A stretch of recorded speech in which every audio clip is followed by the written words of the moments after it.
Sejarah pembangunan Masjid Agung Surakarta. Bahwa Masjid Agung Surakarta Kauman merupakan salah satu peninggalan kerajaan Mataram Islam yang masih berfungsi hingga sekarang. Lokasinya berada di Komplek Keraton Surakarta, sebelah barat alun-alun Surakarta, bagian alun-alun utara. Sejak kini, masjid tersebut banyak dikunjungi warga masyarakat dari Solo hingga luar kota Solo. Berdirinya Masjid Agung Surakarta tidak lepas dari peristiwa perpindahan pusat kerajaan Mataram Islam dari Kartasura ke Surakarta pada 17 Februari 1945 pada masa pemerintahan Pakubuwono II. Pemindahan ini merupakan imbas dari peristiwa geger pecinaan yang menyebabkan Keraton Kartasura hancur. Pembangunan masjid ini pun dilakukan bersama dengan pembangunan keraton baru di Surakarta. Dari prasasti yang diiring ada di dinding luar ruang utama Masjid Agung Surakarta. Diketahui bahwa masjid ini dibangun mulai tahun 17 atau 1757 dan selesai diperkirakan pada 1768. Di masa pemerintahan Pakubuwono keempat terjadi penambahan mustaka berbentuk paku bumi di puncak atap masjid. Penggantian tiang juga dilakukan pada tahun 1791 dari tiang berbentuk persegi menjadi tiang berbentuk bulat.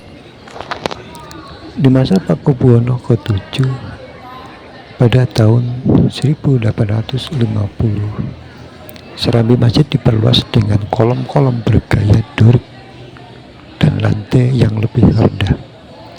Pagar tembok keliling masjid kemudian dibangun di tahun 1858.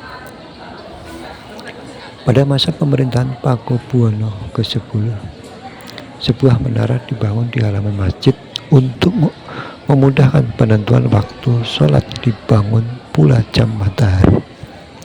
Selain itu, di tahun 1901 gapura utama diganti dengan gapura baru bergaya arsitektur Persia.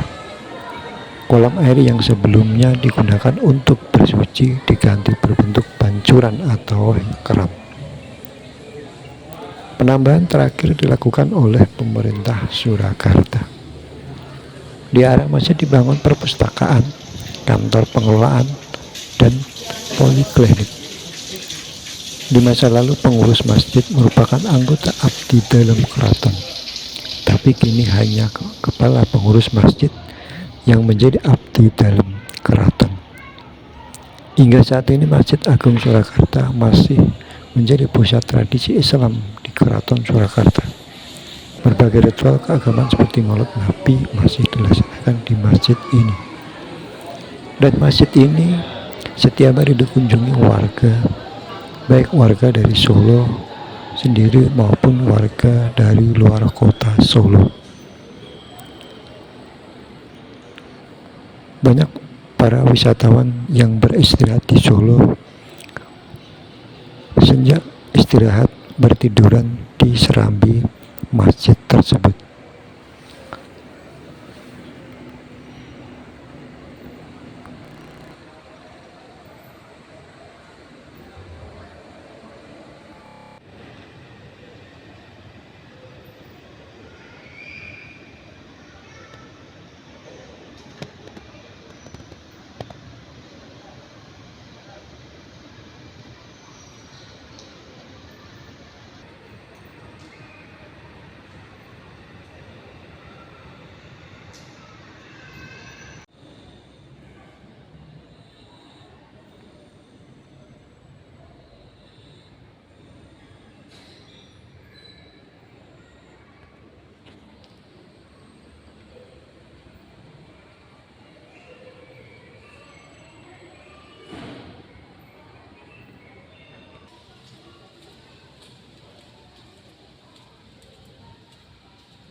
Nah, Mbak Yuni larang anak.